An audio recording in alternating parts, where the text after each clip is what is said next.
So I want to welcome you guys to April's edition of the Grand Rounds for the Network Physical Therapy and Rehab Professions. Today we have interactive metronome being presented by two of our therapists, Mark Hrycko. He went to East Stroudsburg University for his undergrad and graduate degrees and is currently treating patients at our St. Luke's North site. Jennifer Grieco. I'm 0 for 2 here. Went to West Virginia University, and she went there for her undergrad and also her graduate degree. So without further ado, I will turn it over to Mark and Jen. All right. So I'm Mark, like he said. And I'm Jen. We got to go through a quick disclaimer. Okay. So the planning committee members have no financial relationship to disclose. Presenter has no financial relationship to disclose. All right. So today we are going to talk about the interactive metronome.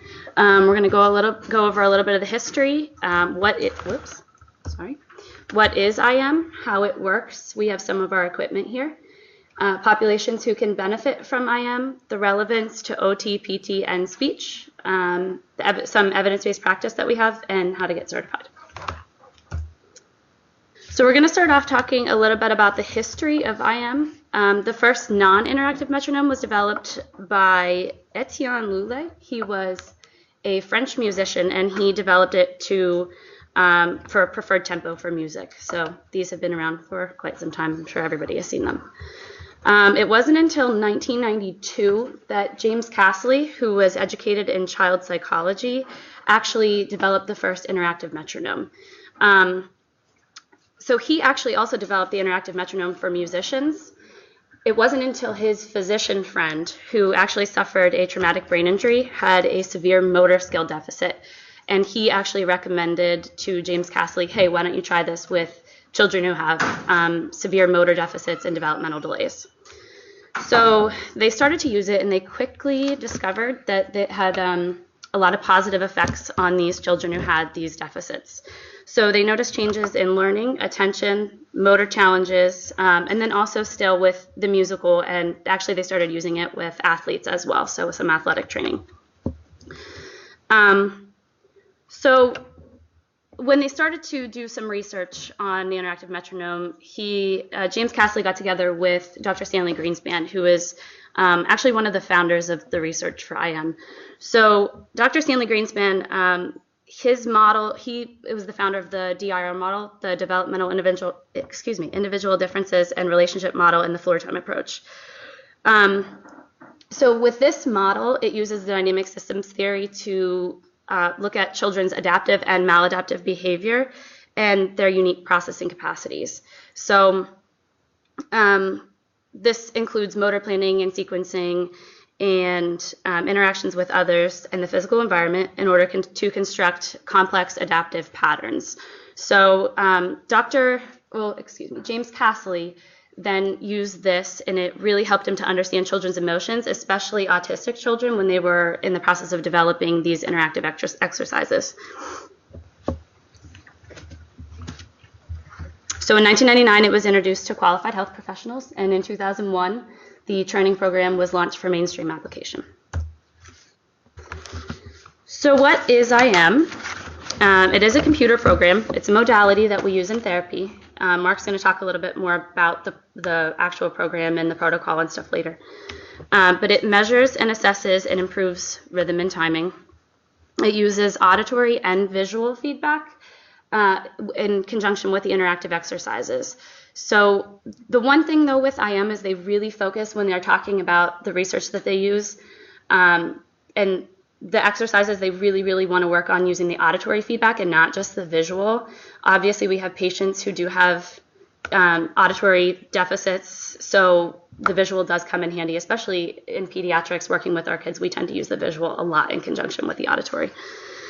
But then overall, it works to improve the foundational skills essential for learning and development. So we have a little video here. Wait, go ahead.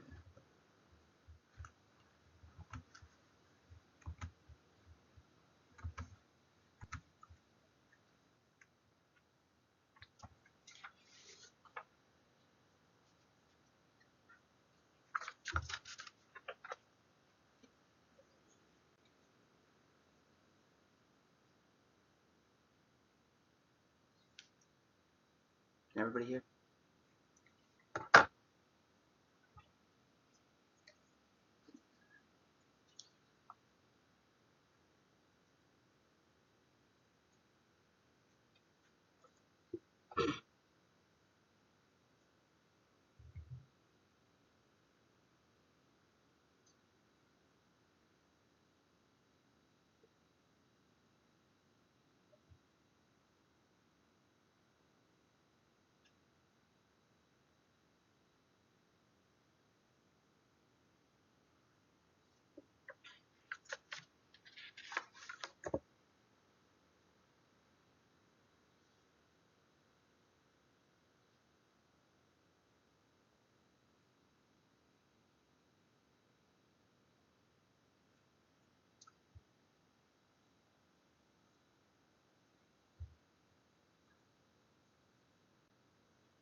Sure that doesn't play another video.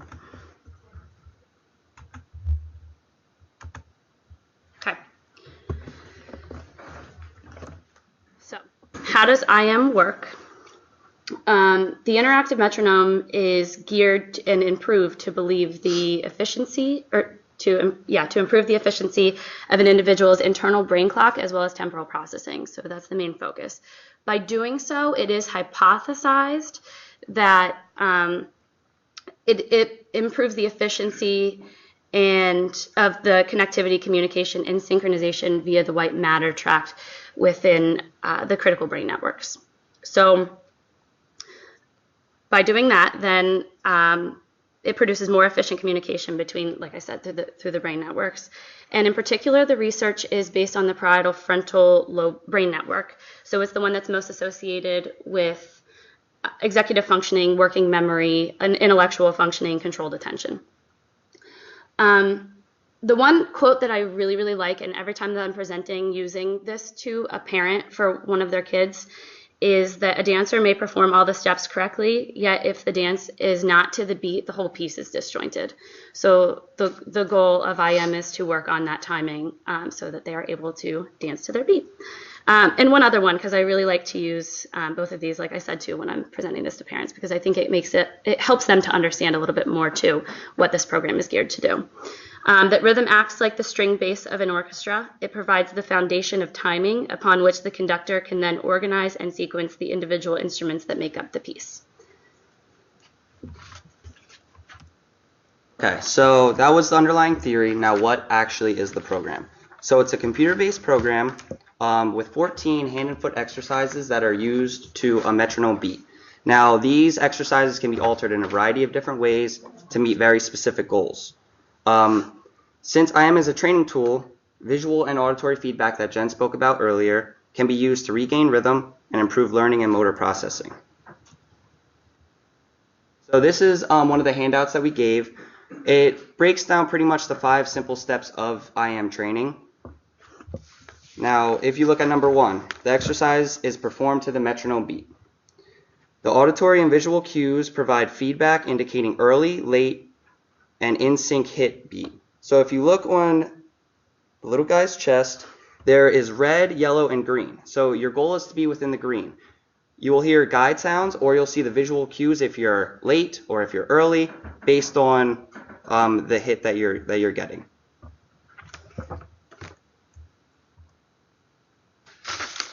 Now, typically it's a short-term intensive program. Now, I always make sure that I stress this should be tailored to your client's individual needs. Sometimes they'll need longer, sometimes they'll need shorter, depending. Now, there is a long-form assessment, which is what the LFA means. This is a pretty extensive assessment. It takes a while, so you might want to add 1 to 2 weeks just to track progress. But I just always want to stress as well that this is not the primary mode of therapy. This should be a supplement to their plan of care. It should not just, you should not go through the exercises, the same exercises every time. You should tailor it, add things, make it more difficult for each patient. And then this is pretty much just a picture just to show you how much goes into just a simple task. This is the system of motor planning with feedback. So you see a man reaching for a cup, you see how the brain's firing, how the eye's tracking it. the different senses that go into it, and the different feedback that is provided. And then here we get to that list. So this is the long form assessment list. It's the 14 hand and foot exercises. These should never be performed just over and over and over again. It's just a starting point. It's just the generic exercises. If you can start with it, and then you could see, how can I tailor this to that patient? And on the table, yeah, we'll go through this in a little bit. These are some of the attachments that they have. So we have, you want to go through it? Okay.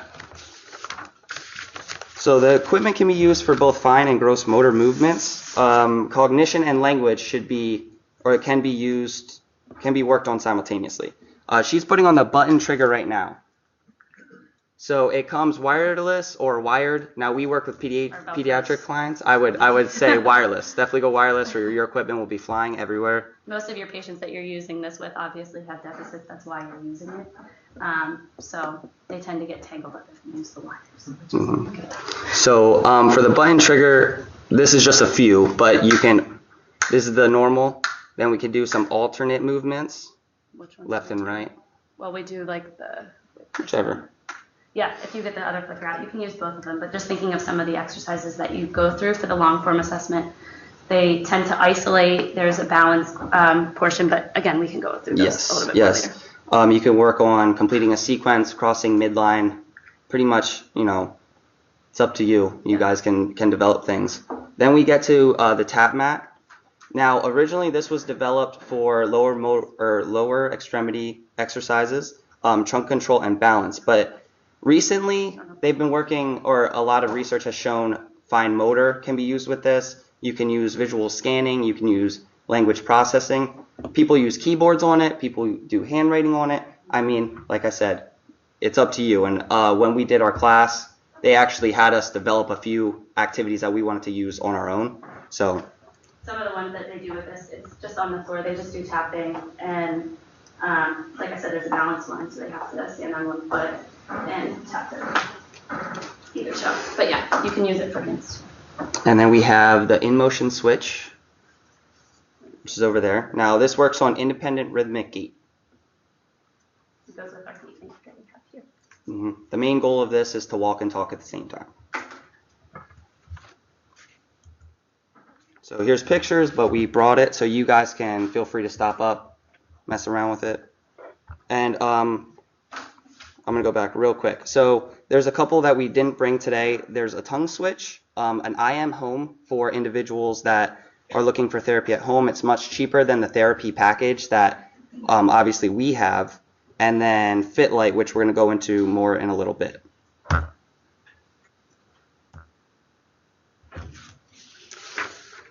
Okay, so who can benefit from IM? Like I said, most of the time, obviously most of us here therapists, we're using this for those who have some type of deficit, whether they had a traumatic brain injury, spinal cord injury, stroke, and pediatrics. And actually, some of the research that we'll go over here in a little bit, there's a lot of research on kids who have, and actually any patient, any age with ADHD, ADD, autism, they're doing a lot more research with that. Sensory processing disorder, stuttering, they're doing a lot more with the speech and with the interactive metronome, learning disabled, and nonverbal learning disorders. And then also, like I said, with adults too, TBI, amputee, MS, Parkinson's, it really is used for, they stress this a lot when you go through the certification, it can really be used for anybody. I found that when I was going through the course, my timing was terrible. So I had to practice it for quite some time before I was able to actually use this with my patients. And I don't know. I mean, I didn't test myself, but I'm sure that before and after, my coordination may have improved somewhat. And here's just some pictures of people doing different exercises with IM. Again, we can go over some more of this in a little bit, but we've come up with some really great activities that we've been able to do that is functional and playful with our children where they don't even really realize that they're doing work. So the guidelines for IM, One of the things that they do say is not to use this with anybody who's developmentally under 6 years old, and the reason is because the patient must be able to attend to a 1 to 2 step direction to be able to learn to use it. Now that's to use it independently. It has been used with children who are under 6 years, or anyone actually who maybe cognitively isn't there yet or has had an injury or of some sort that they're having difficulty following those 1 to 2 step directions. But it's still shown progress with those who have used it, but they do have to kind of go for those guidelines for using it independently. I Am Home, anybody really can buy that now. I don't know if that's a good thing necessarily, because you really need somebody there who knows what they're doing, who is trained in it, and who can guide you on what to do with it. So no matter what, whether they can follow 1 to 2 step directions, you still need someone there kind of to help you anyways. Contraindications, anyone who gets frequent and severe migraines and uncontrolled seizure disorder, this is because you're using 5 neurological functions at once. You're using attention, memory, sensory integration, motor planning, and neural timing. So it's going to be very stressful on the brain. And we, with experience of using this program with the children that I have used it with, you see them fatigue pretty quickly, even more than if you're just doing, a sensory motor activity or fine motor or whatever we're doing.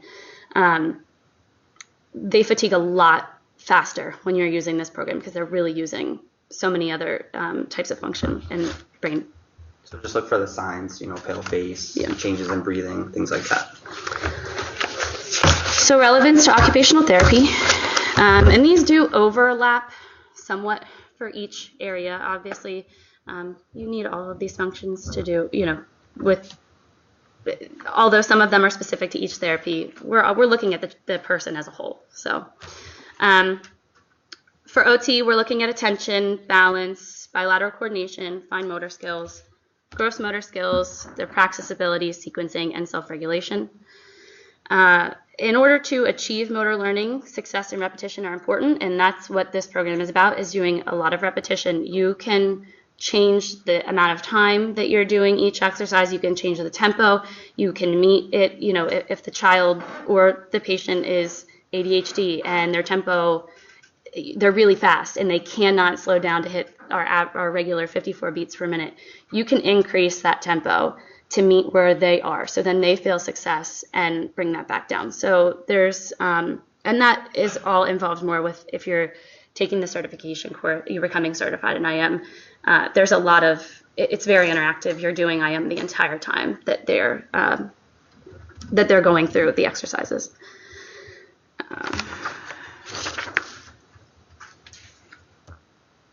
Relevance to physical therapy. Again, balance, bilateral coordination, endurance, gait symmetry, motor planning and sequencing, and step length.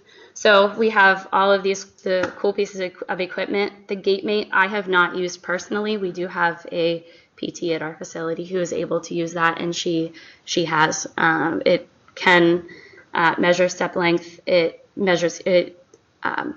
responds to the heel strike. You can actually cut it so it fits into the patient's shoe. So it's individual to each person. Bilateral coordination, again, like Mark said, there's alternating movements. I'm trying to think of the one within the 14. Do you do the tapping opposite knees? And then there's the hip. Yeah, so you have the two clickers on, and you have to alternate movements. Again, like Mark said, this is tailored to each individual's specific needs, so you can really use it in any way. But we'll talk, like I said, a little bit later about exactly some different activities that we've done with it. Okay, so then we get to the relevance for speech therapy. Pretty much the focus of IM is just to build the foundational skills for more complex communicative tasks. So if you look up here, we have our cognitive linguistic skills.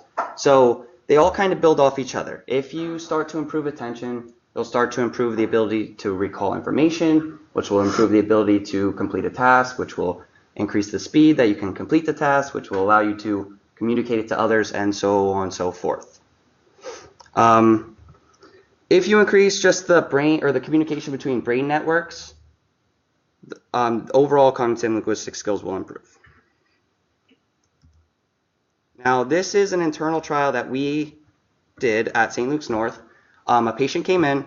She was looking for speech language therapy and occupational therapy, Therapy as well. and physical therapy.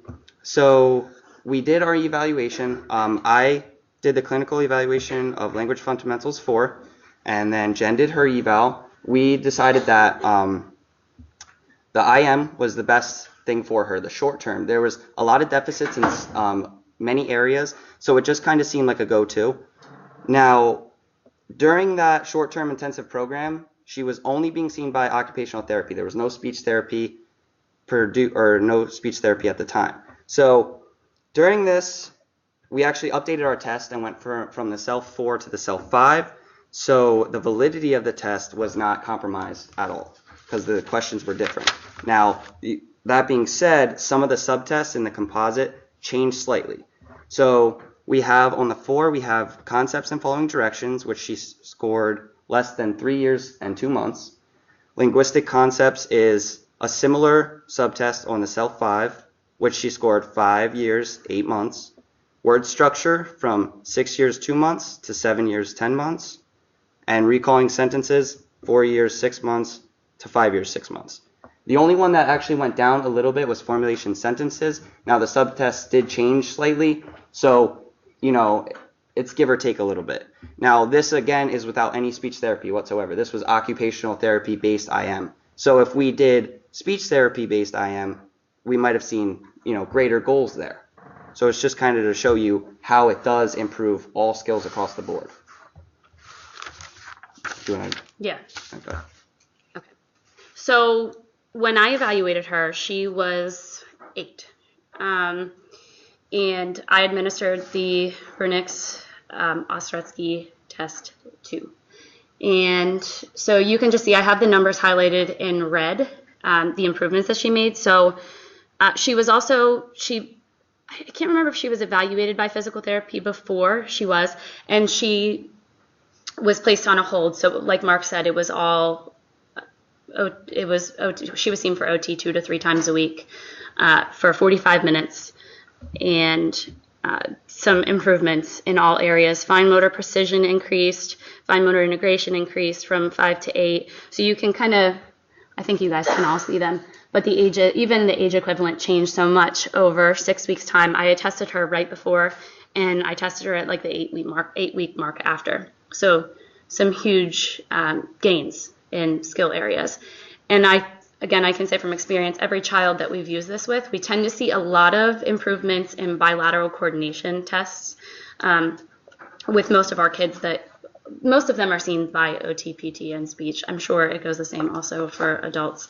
But we see improvements in all areas. So, and sometimes they do, so it is supposed to be an intensive training program where you see them 2 to 3 times a week for 6 weeks. Again, this is going to change based on the person that you're seeing. If they fatigue quickly, you might want to narrow it down. You can alter it. You can do 2 times a week for 8 to 12 weeks. It really depends on the person. So this is just one of the studies that I found very interesting. We have a couple of them here. This one they tested, and like I said, there's a lot of research on ADHD. They took 56 males from 6 to 12.5 years old, and these children met the criteria for ADHD. They were recruited from schools, psychiatrists, newspaper ads, and they were not told the purpose of the study until after. So they did 3 groups. There was the IM group, the video game group, and the control group, which received no treatment. They were randomly assigned to each of these groups, and the video game group and the IM treatment group received 15 hours of treatment using either of those over 3 to 5 weeks. They went through and they did all the statistical analyses, and researchers found that IM did show significant improvement patterns with 53 out of the 58 variables showing improvement.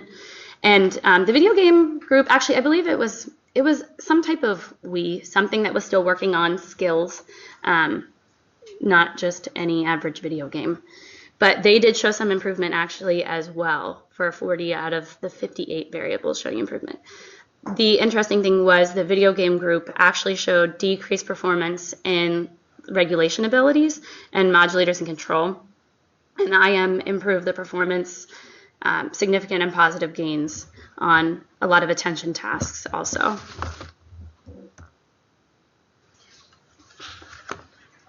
This one's. Okay, so we have a few of these, so we're going to kind of go through them quickly. If you have any questions, just try to remember them, and we'll go through them at the end. I think they pass out you guys, do they get the PowerPoint there? Or? Okay. If anybody wants it to see the research. You can also look on im.com. So this one was incorporation of feedback during beat synchronization is an index of neural maturation and reading skills. So basically what this looked for was to figure out how synchronization correlates with language scores and reading scores. So what they found was less variable synchronization, which is better overall performance. So better overall performance during the feedback trials. That's where you can see what you're doing wrong, you can hear what you're doing wrong, and you're able to fix it, fine-tune those motor movements. There was a correlation between less variable synchronization and better overall scores on language tests and reading specific skills. I'm not going to go too much into this one, but this one just looked at the timing between children with developmental coordination disorder and typical developing children. And it just shows the response time for the IM tasks for developmental coordination disorder for 11 out of the 14 of them where it was a lot longer in comparison to the typical. And like I said, that was, I mean, even I think I'm typical. Even me, when I went through the certification, you know, my response time was not nearly as good when I started as when it was as what it was after practicing the program many times. And I do think this one is very interesting too. This was one that was done for upper extremity function in stroke patients. So they did do a pre and post test, a manual function test, motor activity log, modified Barthel index, and the stroke specific quality of life scale. So they took 30 stroke patients and did 12 sessions of the IM training. They did 30-minute sessions 3 times a week for 4 weeks. And the results did show that upper extremity function for the IM group score of the manual function test and the subfactor of the finger manipulation had significant statistical differences. Same with the ADL score of the MBI and the subfactor of dressing, they had significant differences as well. So it's been seen. I know I talk a lot about pediatrics. That's what we are, you know, very familiar with being that's, you know, where we are all the time. But there's definitely been a lot of progress shown in adults as well.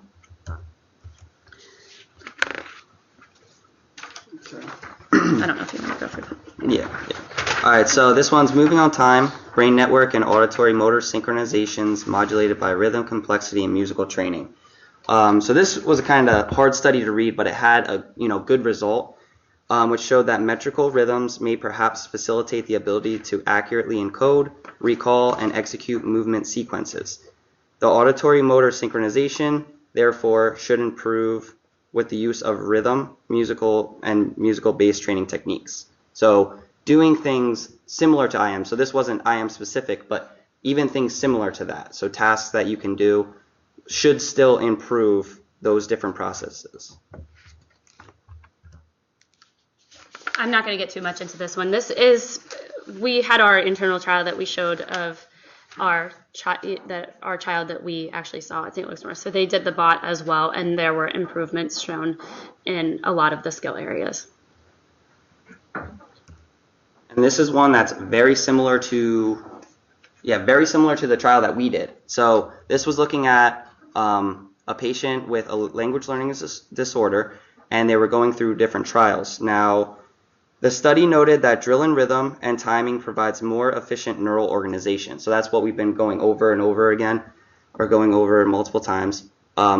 If you do certain activities to a rhythm, it just makes it a lot more different, or a lot more difficult, a lot more complex, and shows a lot more progress. So research continues to grow. When I first got certified, there was still a lot of research, but it was a lot more limited than it is today. There's not too much negative research. So like she's been saying, there's not a lot of patients that couldn't benefit from this, which is why I was so interested in it in the first place when she told me about it. So you can search current research on their website or elsewhere now. I'm sure they have it in pretty much every journal you can look in. And here are courses around you. So I know they offer free courses if you buy therapy packages. Do you remember how many we got, Amy? We got 6. 6. So if It's different now. different. You can get more. Yeah, it might be. You buy the Yeah. And then they have the I Am Home, of course, which I think you get 1 free session. It's a lot cheaper, and it doesn't have everything that's included here.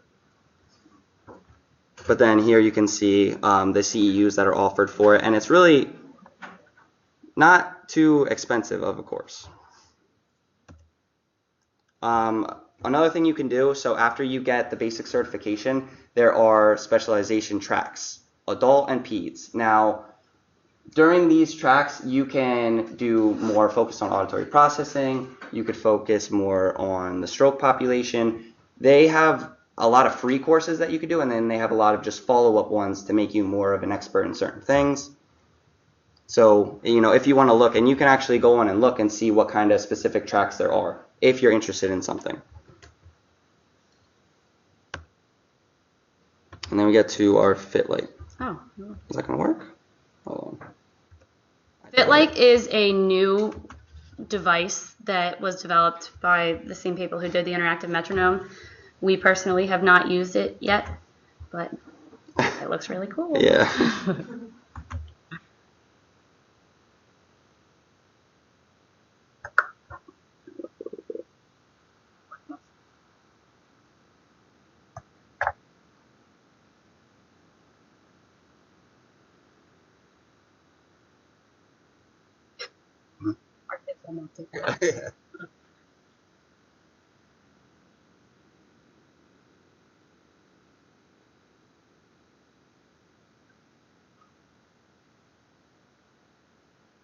So the beginning's a little bit more of the advanced exercises, but we're gonna sit to stand. You can wave it in front of it, and you can also tap it. Again, we haven't used it personally. Yeah, So. there's different settings. I know that when I was doing research. So this is one where he's just going in front of it. That's a little extreme. Most of our patients will not be doing that. Fast forward it a little bit into more of the therapeutic. Oh. That's fine. Just leave it there.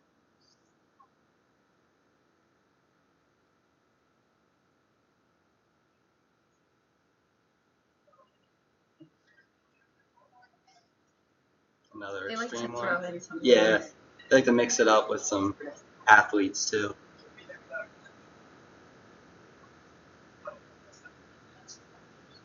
So you can see, how this would increase motivation for certain patients too. And the greatest part about it is there is their own feedback. So at some point we can step back as therapists and let them kind of figure out what they need to do to whether speed up or slow down to meet the tempo.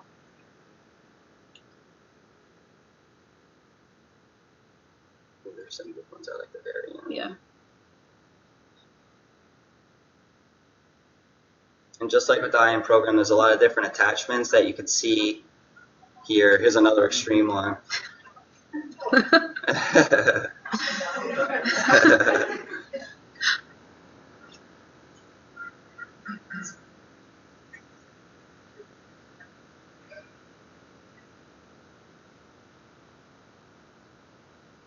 Looks like most of them are waving. Mm-hmm.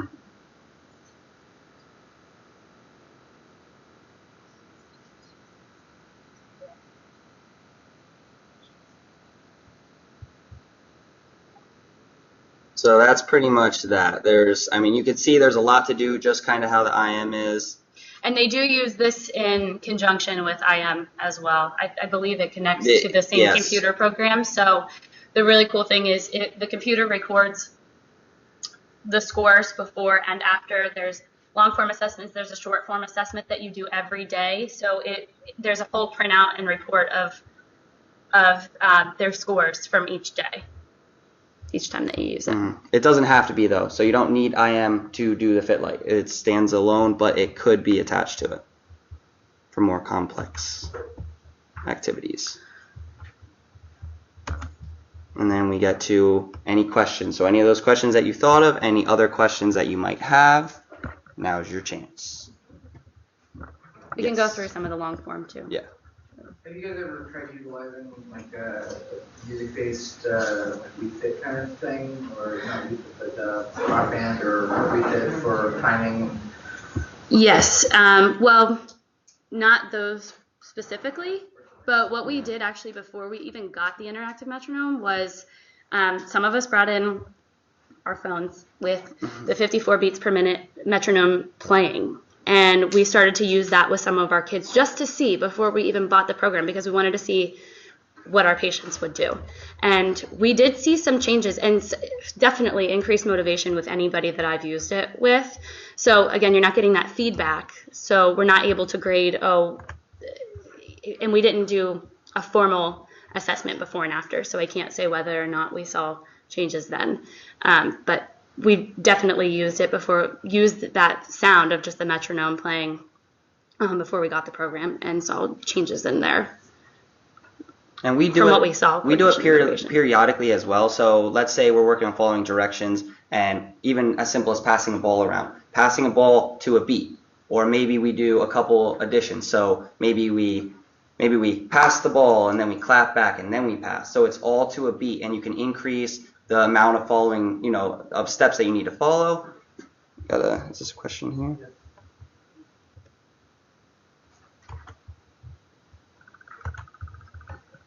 Okay, how do you determine the optimal auditory hertz? I think you mentioned 54 beats per minute is standard. Why is this standard? I'm not exactly sure why they chose that as a standard. I believe they said that is just the typical speed that they've done within the research that people are able to meet, that we're functioning at.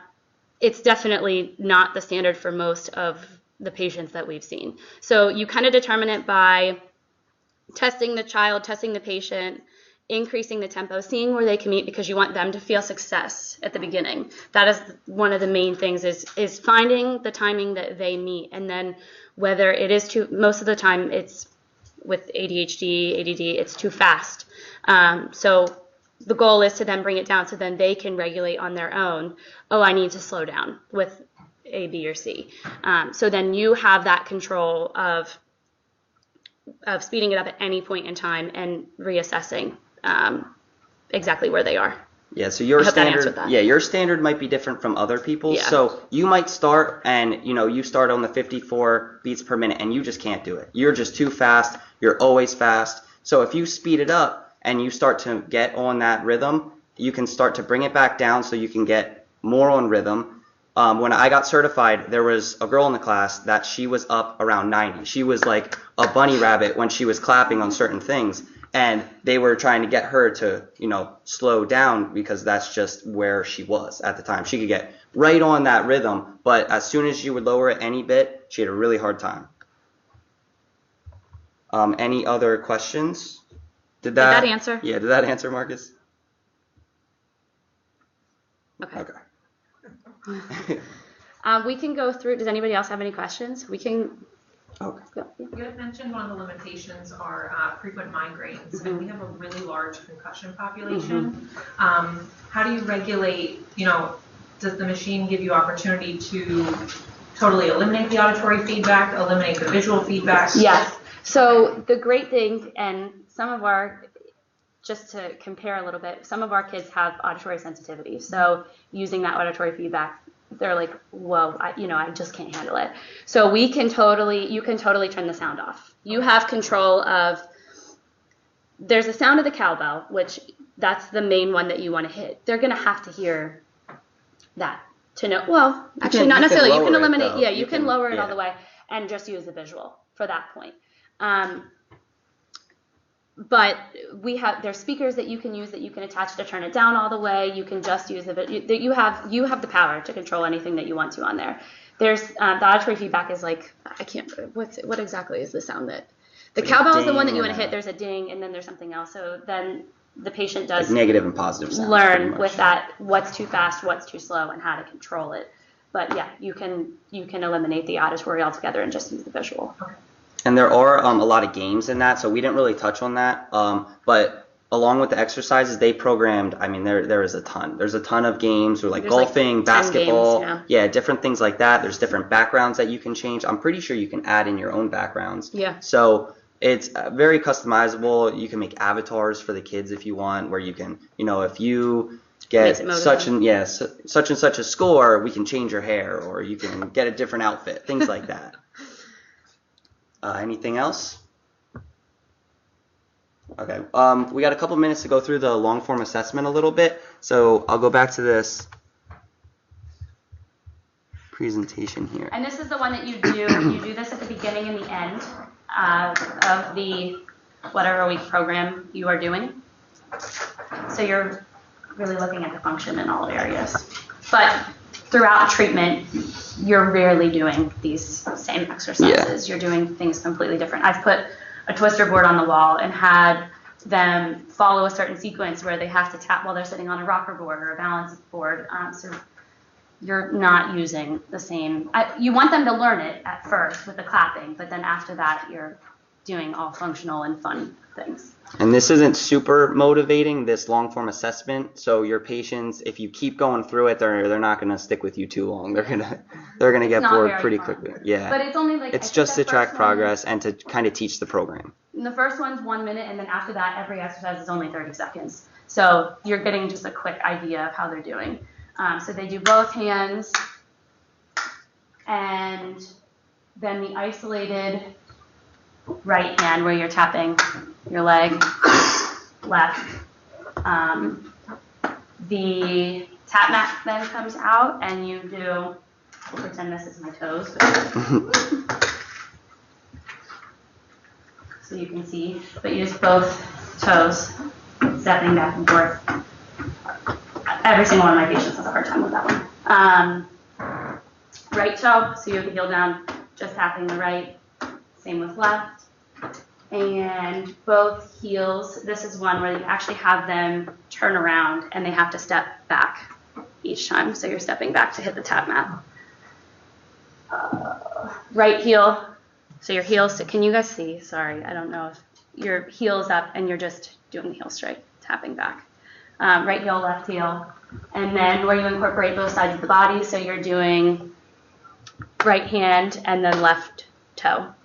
So this tends to be very challenging when you're doing both. And then, like I showed you guys that one earlier, where they just keep their hands on their hips and you're just tapping the toe, so you have to balance, which also tends to be a very, very challenging one for everybody. So that is the long form. And the short form is just clapping at the beginning. You do 1 minute of just the clapping with the arm circles at the beginning. And you'd be amazed at how many people even have a hard time just coordinating that simple task of the arm circles. You see, once they start concentrating on the auditory or the visual, then, these circular motions, they just, they go low, they go high, they just become straight back and forth. So a lot of hand over hands necessary for certain patients. A lot of them actually at first, and then once they get it, they'll come in and then you don't have to say anything. It's just, okay, here's a short form assessment. This is what I do. I got it. And they look for the fun stuff to do with it. Yeah. Or the games. Yeah, and we sometimes let them go into our closet. Okay, let's pick out a game, and we just incorporate it right away. I mean, there is just a ton that you can do with this stuff. So if they pick out a certain toy, okay, we're gonna put a button underneath. We'll have it jumping. We'll have it jumping back and forth. Okay, we'll have two hands. You can do whatever you want to make this for your patient. So I always walk by with you guys and I'm like, oh man, so when you guys are throwing the ball against the wall, can you imagine having the tap mat up there? There we go. To the beat, make it a little bit more synchronized, harder, things like that. Anything else? Is this something that you can recommend as I'm an inpatient therapist?